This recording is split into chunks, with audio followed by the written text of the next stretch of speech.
The Landlord of Dust and Gold. Part 2. The Storm of Politics. Naveed Khan returned to Mehrabad like a slow poison carried by the wind. He did not arrive with weapons or angry crowds. He arrived with cameras, government vehicles, and smiling officials. Large banners appeared on village walls. Justice for farmers. Land rights for the poor. For the first time in many years, Karim Shah felt his control being questioned. The new game. Naveed organized public meetings where he spoke about illegal land grabbing, unpaid wages, and unfair water distribution. Farmers listened carefully. Some were afraid to speak openly, but the seeds of doubt were planted. Hassan Shah warned his father, "This man is not like the others. He is using public sympathy. We must stop him early." Karim replied calmly, "Noise does not destroy empires. Roots do." But soon problems began to grow like weeds. Government inspectors arrived to check land records. Media reporters visited villages and interviewed poor farmers. All disputes were reopened in courts. For the first time, Karim Shah was forced to sit in government offices, waiting for signatures like an ordinary man. This humiliation burned his pride. Family divisions. Inside the mansion, another storm was rising. Sarah Shah openly criticized her father's methods. "Abba," she said one evening, "you helped people, yes, but you also took land from desperate families. Now they are suffering. This anger will return to us." Karim became angry. "You speak like a city activist, not like a Shah. Power is not built with kindness alone." Bilal, the youngest son, was busy with parties, racing cars, and gambling debts. His reckless behavior began to damage the family reputation. Only Hassan stood firmly with Karim, handling political meetings and legal matters. But even Hassan had ambitions of his own. He wanted faster expansion, more aggressive control, and direct entry into national politics. The first blow. Naveed Khan achieved his first victory when a court ordered temporary suspension of Karim Shah's control over a large piece of disputed land near the river. Farmers celebrated. News channels called it the beginning of land reform in Mehrabad. Karim smashed a glass in anger. "This is not reform," he said. "This is war." That night, secret meetings were held. Lawyers were hired. Old political favors were activated. Pressure was applied in silent ways. But Naveed was ready. He released documents showing corruption in irrigation, contracts linked to Karim's associates. The public image of the great landlord began to crack. The Landlord of Dust and Gold. Part 1. The Rise of Haji Karim Shah. The village of Mehrabad lay between two rivers that met, like silent rivals on the edge of the desert.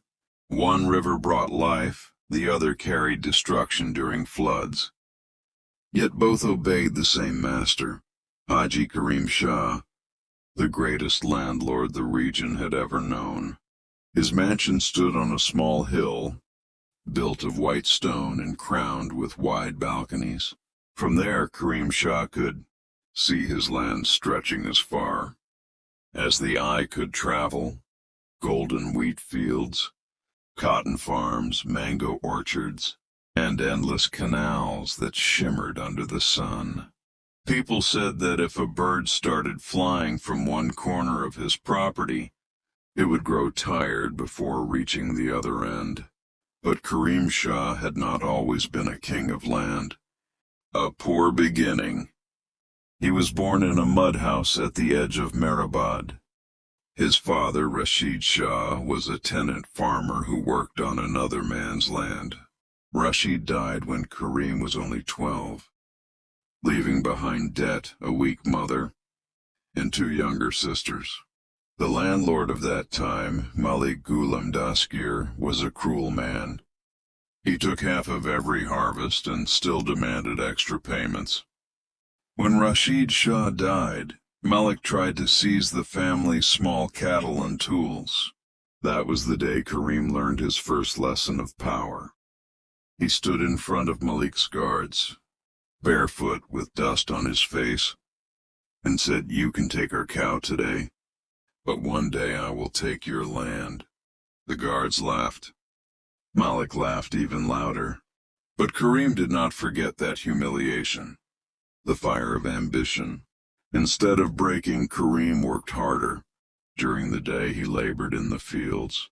At night he went to the small village school, learning to read, write, and count. The school teacher, Master Rafiq, noticed the boy's sharp mind. "You don't think like a farmer's son," Master Rafiq once said. "You think like a man who wants to rule." Karim smiled and replied, "I don't want to rule people. I want to own the ground they stand on." By the age of 18, Karim had saved enough money to buy 2 small acres of abandoned land near the river. Everyone called him foolish. "That land floods every year," villagers warned him. But Karim studied the river's behavior, built small embankments, and dug smart drainage channels. After 2 years, his crops were better than anyone else's. Slowly, he bought more land from poor farmers, widows, and desperate families. Some said he was clever.